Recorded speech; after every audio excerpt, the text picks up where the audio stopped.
So good morning. My name is Mohammed Aziz. I'm not a scientist, doctor or patient, but I'm an independent researcher on the topic I'm about to present. And that's because of family experiences that made me interested in the subject of vitamin D. In 2012, I wrote a book called Prescribing Sunshine: Why Vitamin D Should Be Flying Off Shelves, which is, you can find on paperback and for Kindle on Amazon.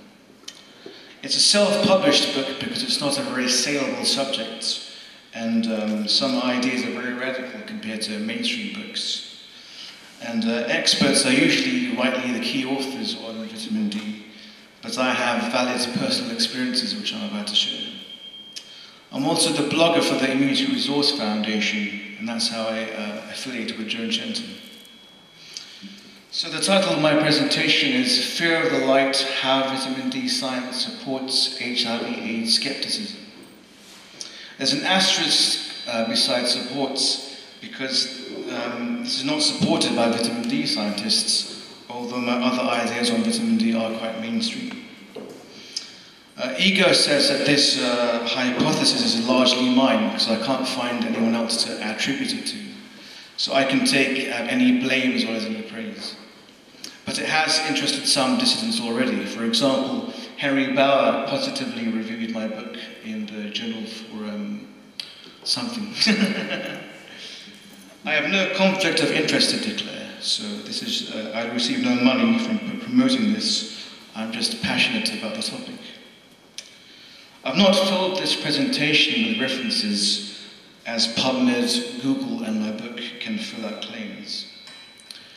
So in summary, I'm going to cover what vitamin D is, how to address its deficiency, and how it's related to AIDS descent. So first I'll start with vitamin D. What is vitamin D? So it's not actually a vitamin, but a hormone-like substance that is produced when sunlight hits cholesterol in the skin. Scientists like Reinhold Veith say it's hormone-like, and others say it's a hormone, but that doesn't really matter for this discussion. It was first thought to be a vitamin as cod liver oil contains it, but that's not really a staple food, and that cured confined puppies of rickets. The cholesterol is the same one thought to be bad for heart health, and it's also necessary for the production of sex hormones. So think about why someone might have low vitamin D and higher than average cholesterol.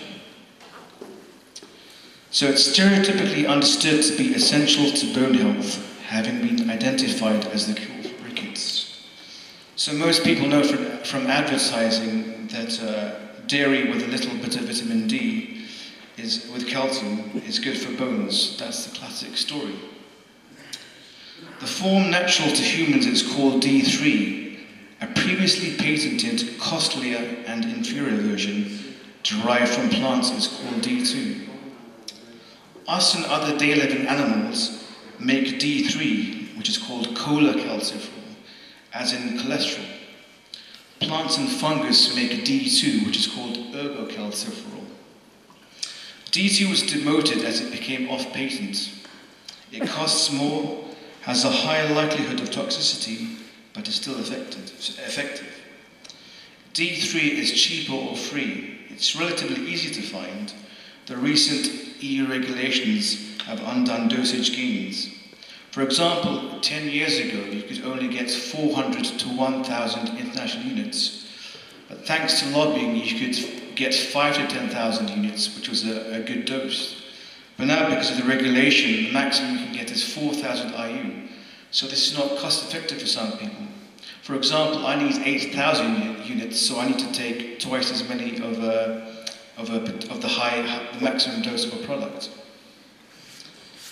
So vitamin D is being recognized as a powerful immunomodulator. Our bodies are full of vitamin D receptors that utilize the body-converted active form. So being understood as an immunomodulator, you think, would an immunomodulator be useful in HIV or AIDS? So D receptors are thought of as solar panels. When they get the D, they do their job effectively. So now let's look at why this whole system has to be. So life would not exist on Earth without the sun, which our planet revolves around and which has an effect on our climate. Galileo was called a heretic for saying that the Earth revolved around the sun, but he was proven correct. It makes sense, as the sun is the master and the Earth is the servant. We bow to it. If it goes, we're doomed. If we go, the sun will be perfectly fine. This was dramatized in a sci-fi film called Sunshine, in which a dying sun was revived by launching a rocket into it. In the way plants use photosynthesis to create chemical energy, we use light energy to make vitamin D for bodily processes.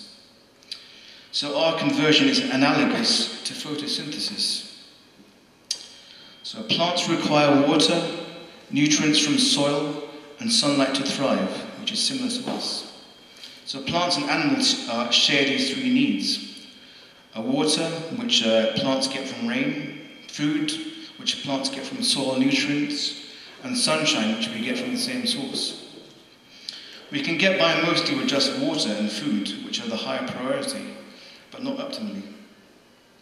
So hunger and thirst are typical signals for eating and drinking, but there's none for vitamin D until it's too late, as historically it's not something most of us needed to think about. Sun exposure just gives it. Indigenous skin color lightens with latitude, while Africans are black, Middle Easterners are brown, and Northern Europeans white. Lighter skin is a benefit in a less sunny climate. So not politically or socially, although some extreme politicians would have views on that, it is better to be white in Russia, brown in Asia, and black in the Antipodes. Dark skin acts like a filter against the sun, whereas white skin does not. So now let's look at why D deficiency is a type of AIDS. Right, is it the wrong slide? Yeah, that's the one. So yeah, why D deficiency is a type of AID. The endogenous antibiotic called cathelicidin optimizes innate non-antibody immunity. It depends on vitamin D to be produced. Prescribed antibiotics affect gut bacteria, leading to at least commonly stomach upset, and overuse leads to insensitivity. D-deficient individuals will rely almost exclusively on adaptive antibody immunity to deal with pathogens. So the lower the D, the lower the innate immunity, the more adaptive immunity is invoked, leading to higher antibody production. The vaccine model is pretty much noble, but should be yesterday's news. Why worry about helping backup power when you can help main power, which is your innate immunity? Many, but not all HIV-attributed diseases are also vitamin D deficiency or insensitivity-enabled diseases. For example, TB, pneumonia, salmonella, and general bacterial infection. So there's some overlap in HIV and D deficiency diseases. TB actually used to be treated by putting patients on hospital roofs on sunny days. But this was outmoded, as it was simpler to keep a patient in a ward or at home with medication.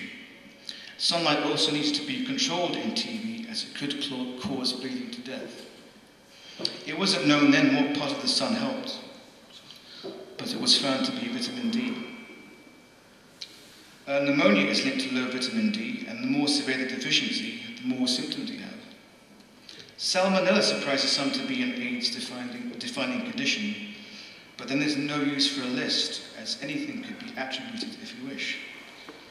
At music festivals, contaminated food outbreak is common, where people may sleep poor, may take recreational substances, which makes, at least temporarily, lowers immunity.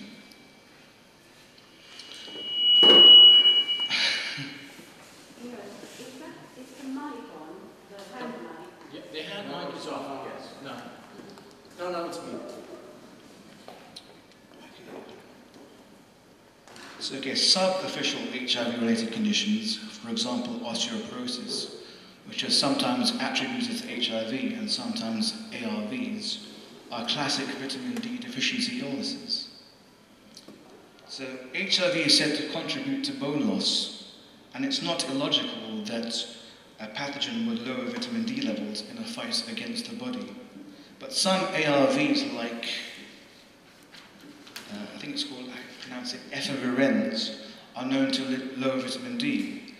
So isn't that ironic that a medicine to fight immunodeficiency causes a lack of an immunomodulator?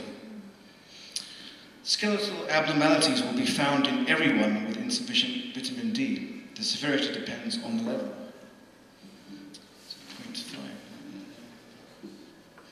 So vitamin D deficiency predisposes but does not guarantee other illnesses, which is an alternate explanation to HIV-linked controllers. Still the same slide. Same slide? Yeah. Or the next slide? The previous one. The previous one? Yeah. So D deficiency does not guarantee other illnesses apart from bone disorders. It is a facilitator. For example, you need the TB bacterium to actually cause TB. So you can be something like a D-deficient elite controller by avoiding more specific risks. So this is sort of similar to Montanier's cofactors belief.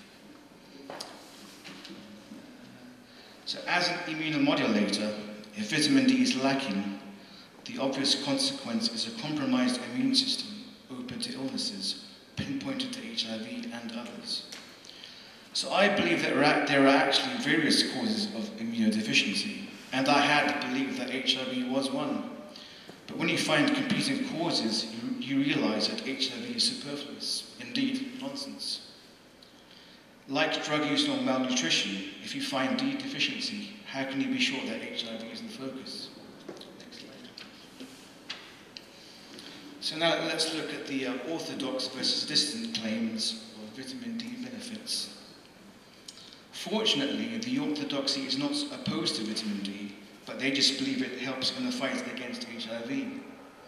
But the dissenting argument is that D deficiency is an independent immunodeficiency. It's a fair point that not everyone with suboptimal D tests HIV positive, but not everyone with an AIDS-defining illness tests positive too. HIV tests are an unreliable illness prognosticators. D deficiency is more reliable. It offers a weather-like forecast when other variables are involved. Racial disparity is better explained not by descending morals with darker skin colour, but lower vitamin D levels. It's not perfect, as there are many low-risk brown people, such as my own ethnic group, but we avoid that self-fulfilling prophecy as we're not targeted for mass testing on assumptions. Are there any HIV/AIDS patients with a high level of vitamin D? That's not been observed. But when HIV people are supplemented properly, their health outcomes improve, just as in HIV-negative people. Next slide. So this is a graph. So this graph from 5 years ago by the Vitamin D Council in America shows vitamin D levels by ethnicity in the USA. So as you can see, the darker you are, the lower the level. We start with non-Hispanic blacks, which have the lowest levels, followed by Mexican Americans, and then non-Hispanic whites. For comparison at the end, tribal living indigenous Africans, who are not very clothed, have the highest levels. Next slide. And this is an overlapping graph by the CDC in the US that shows that the darker the skin, the higher the rate of HIV positivity. So black people most, then Hispanic, then white, and it's the same whether you're in impoverished areas or not. Native Americans and Pacific Islanders barely register, as no reason was found to mass test them. It's not surprising that impoverished areas have higher rates, as poverty means less access to nourishment and a higher likelihood of substance abuse. So now let's look at the link with pregnancy. D-deficient mothers produce antibodies to their fetus and perhaps pass them on, as half the genetic material is unfamiliar to the immune system. which is not optimized at the innate level, these flag as HIV positivity. So half the genetic material belongs to the father. Similarly, sufferers, if showing symptoms of peanut allergies, created antibodies to peanuts. A study has shown that desupplementation during pregnancy reduces risk of HIV positivity for the baby. This is obviously because it's an optimized innate immunity being passed on, so antibodies are not needed. Exclusive access to mother's milk reducing HIV positivity risk is best explained, at least in part, by access to vitamin D sufficient, if not optimal, reserves. It makes no sense under the orthodoxy. So the WHO must feel conflicted admitting this. Cows or formula milk has to be fortified with D because these animals are usually confined. Even a deficient human mother may have naturally higher levels than found in fortification. Cholesterol is also found in mother's milk. So what's natural to us, human milk or another animal's? It's very true that there are many mothers who find it hard or dislike to breastfeed, but these women should be assisted with options and education. Maybe they would be more comfortable if they were D-optimal. So we have to remember that breasts are not primarily for sexual interest. So next point, HIV-positive women have increased risk of preeclampsia, whereas D-sufficient women have a reduced risk of preeclampsia. Preeclampsia is associated with autoimmunity, which is too many antibodies, whereas a good D status is immune optimality. Vitamin D sufficient children have better health outcomes in absence of any other issues and regardless of temporal or chronic HIV positivity. So children can also quickly lose their mother's antibodies as their fresh immune system develops. This is partly because they soon can enjoy the outdoors and just a little sunlight is enough for their small bodies. Next slide. And it's linked with haemophilia. So D levels in haemophilic children have been underappreciated. A study found that deficiency in haemophilic children is a significant problem. 96% of a sample of 47 had deficient levels. Of course, many such children would spend less time outside because of their condition, and the disease would challenge reserves too. Osteoporosis is a common problem in haemophiliacs. When there's deficiency or insensitivity, which can happen in typical haemophilia complications on the liver, it's not surprising that osteoporosis is commonly seen in haemophiliacs. Kidney disease is a common ailment of haemophiliacs, which would have an effect on conversion of reserves to active form. Again, this points to insensitivity, whether there is deficiency or not. Activated vitamin D, known as 125D, can be prescribed for kidney disease, but this is a pharmaceutical drug and you have to be careful because of the ease in creating toxicity. If you have no conversion problems, it's safer and cheaper to just take supplements. A 1973 case of a haemophiliac found vitamin D resistant rickets. So when vitamin D isn't helping with rickets, which only requires a small dose to treat, you know you're dealing with insensitivity. The effects of antigen overload from impure factor VIII could have been mitigated by an optimal D level. Factor VIII was responsible for HIV positivity and subsequent ill health, and it's possible that a high level of vitamin D could have averted both. In absence of HIV positivity and insensitivity, it will still be expected to improve health outcomes. Next slide. So now let's look at chemsex and male-to-male intercourse. Chemsex is a notable problem in men who have sex with men, and this elicits HIV positivity by the direct threat from illicit substances, rather than their causing a lax in safe-sex precautions. So chemsex is being given more attention by the mainstream, but they still insist that HIV is a middleman. Anal douching for hygiene could cause damage to vitamin D receptors in the guts, which is the hub of our immune system, and which regulates beneficial bacteria. This damage would require the consumption of probiotics to compensate for the damage, For example, Tony Lance's intestinal dysbiosis theory. Aides troll septicalic and ridicule probiotic use, but the mainstream, albeit in their own interpretation, are now paying attention to it because of observed promise. Dr. Marco Ruggiero's work with GC-MAF is concordant, as that substance is derived from vitamin D binding protein, whose job is to deliver vitamin D to where it is required. GC-MAF's other name is DBP-MAF, DBP meaning D binding protein. MAF stands for macrophage activating factor. Macrophages can be thought of like the Pac-Man video game character, and they eat whatever shouldn't be in your body. So now let's look at the causes of deficiency and insensitivity. So we'll start with deficiency causes. And the first point is indoor living. We spend most of our lives indoors. We wake up at home, go to work by transport, come home by transport, visit friends and family at home, and places of pleasure by transport. And UVB, which is what you need to make vitamin D, does not penetrate windows.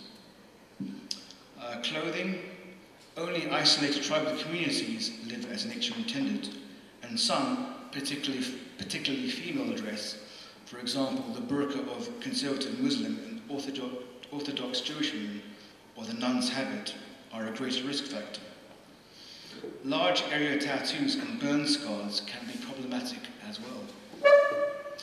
Sun cream, especially chronic usage, for example, white people in Australia. So white people in warmer seasons or living or holidaying in predominantly sunny climates are aware to take sun cream to avoid burning and the risk of skin cancer. But the problem is that you develop vitamin D deficiency as a result. There was a case of a white British child whose mother applied sun cream to him every day, and he developed low bone density. The argument is that sporadic sunning, rather than frequent, increases burn and cancer risk. So the more you sun, the more a protective light tan develops, and your D levels are sustained. Climate mismatch, for example, dark skin in most seasons in Northern Europe. Dark skin is in where it's advantageous to be light, and light skin where it's advantageous to be dark-skinned create equivalent problems. Dark skin can't make enough vitamin D, and whites avoid the sun because of discomfort and risk. Rickets is actually a big problem in New Zealand, of all places. Obesity, vitamin D gets trapped in fats. If vitamin D can't get through fat where it is stored, it can't be converted into the active form around the body, and this may well be the direct cause of health issues than obesity itself. Excess refined sugar, which is not really a staple food, is being scrutinized more than fatty food as an obesity contributor. And there's many obese HIV positives now, which is challenging the wasting stereotype. Now let's look at insensitivity. Liver or kidney disease, preventing conversion of D into the active form called 125D. This can be from substance abuse. So hemophiliacs have a higher risk of kidney problems, and substance abusers of alcohol and hard drugs have higher risk of liver problems. And it's not surprising that both groups are also AIDS risk groups. Damaged vitamin D receptors leading to insensitivity in the area damaged. So as we saw in the previous slide, damaged gut receptors lead to intestinal dysbiosis. Our bodies are riddled with vitamin D receptors. Malnutrition, for example, magnesium enables vitamin D to work properly. So calcium is required by vitamin D, enough of which can actually be found in fruit and veg, as well as limited time breast milk, to maintain the skeleton and the blood calcium level. Magnesium, zinc, and boron also work in concert with vitamin D to fulfill bodily duties. It is the foreman that needs underlings, and underlings that need a foreman. So malnutrition, particularly in impoverished countries, and substance abuse are states of immunodeficiency that further secondary immunodeficiency by D deficiency and insensitivity. So this outlines why AIDS is multifactorial and excluding HIV. So if you add ARV to the mix, it just gets worse. So now how do you diagnose and treat vitamin D deficiency? If you're feeling ill and or your lifestyle suggests you're vitamin D deficient, you would ask your healthcare provider for a 25D test, not a 125D test, as that does not measure reserve levels. So you wouldn't wait to get tested, as prevention is better than treatment. Tests measure both D2 and D3, and they're reliable as they tally with intake and behavior. 25D measures whole body reserves, so it's like looking at the fuel tank. 125D only measures active form from the kidney, so it's only useful for diagnosing kidney disease. So it's like looking at an exhaust pipe of a car. So a reasonable optimal level is 150 nanomoles per litre, or 60 nanograms per milliliter. You would avoid the reversible toxic level of 370 nanomoles per litre, or 150 nanograms per milliliter. So that's a good level suggested by the Vitamin D Council, 150 nanomoles per litre.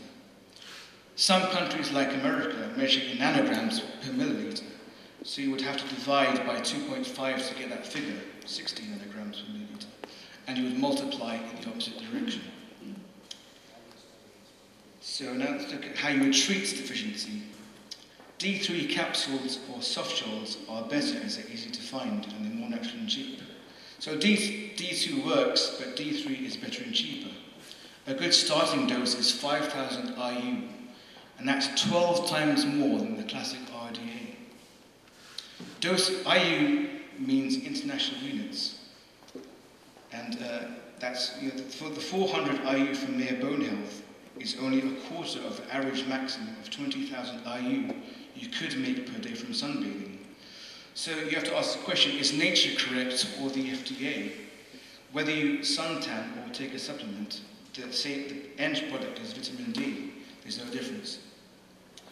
Toxicity studies to date have been fraudulent, it's rare, plus toxicity is pretty easy to recover from by stopping well. Early symptoms would include nausea and bone pain. Well, you could try, if you're lucky, you could try regular sunbathing where possible. So if you're a lifeguard in North America, you're probably set. The best time of day is midday for an hour. When your shadow is shorter than you, the sun is high and hot. People also use tanning beds, those that provide UVB radiation, not UVA, because that's only for tanning, or indoor UVB lamps. So anecdotally, some have found good results with portable UVB lamps.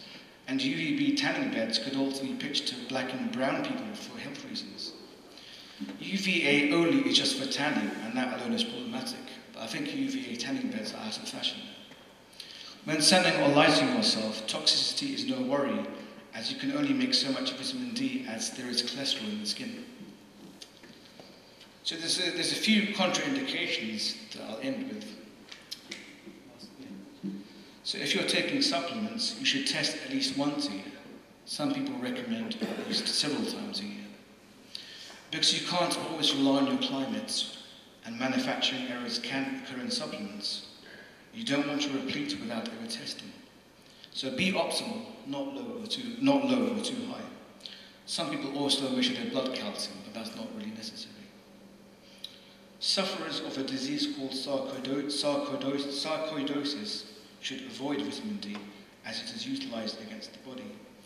This is a very rare disease, but if you want to hear about people against vitamin D, read about the protocol. But their whole thing is about taking low-dose prescription antibiotics for quite a while.